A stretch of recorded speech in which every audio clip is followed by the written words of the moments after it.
అరవింద సమేత మూవీలో జూనియర్ ఎన్టీఆర్ దాంట్లో ఒక ఫోన్ వార్నింగ్ డైలాగ్ ఉంటుంది.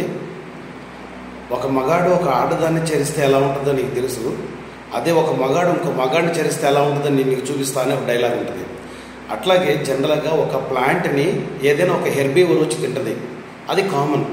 కానీ ఇక్కడ ఒక ప్లాంట్ని ఇంకో ప్లాంట్ వచ్చి తింటుంది. అలా తిన్నందువల్ల ఆ ఎగ్జిస్టింగ్ ఉన్న ప్లాంట్ యొక్క సిచ్యువేషన్ ఎంత ఘోరంగా మారిద్దో దీన్ని ఇప్పుడు మీరు చూపిస్తాను చూడండి. దీన్నే మనం పారాసైటిక్ ప్లాంట్స్ అంటాము. సిచ్యువేషన్ టూ హారబుల్గా ఉంటుంది, చూపిస్తాను చూడండి. ఇక్కడ ఈ వీడియోలో తీగలుగా ఉన్నదేమో పారాసైటు.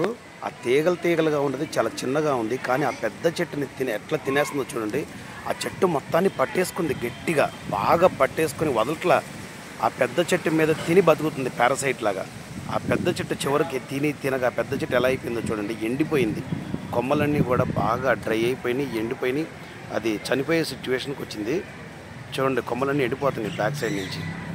అంటే ఆ విధంగా తింటుంది. అంతే ఆ పారాసైట్ ఎంత డెడ్లీ డేంజరస్ చూడండి. ఇదే ఎగబడిపోవడం అంటే. ఒక ప్లాంట్ మీద పడి ఇంకో ప్లాంట్ మీద పడితే ఎట్టుంటుందంటే సర్వనాశనం. పారాసైటిక్ ప్లాంట్స్ ఎంతో ఘోరంగా ఉంటాయి. అందుకే ఏ ప్లాంట్ని పడితే ఆ ప్లాంట్ని ముట్టుకోవద్దు, చాలా డేంజరస్ అండి. Thank you.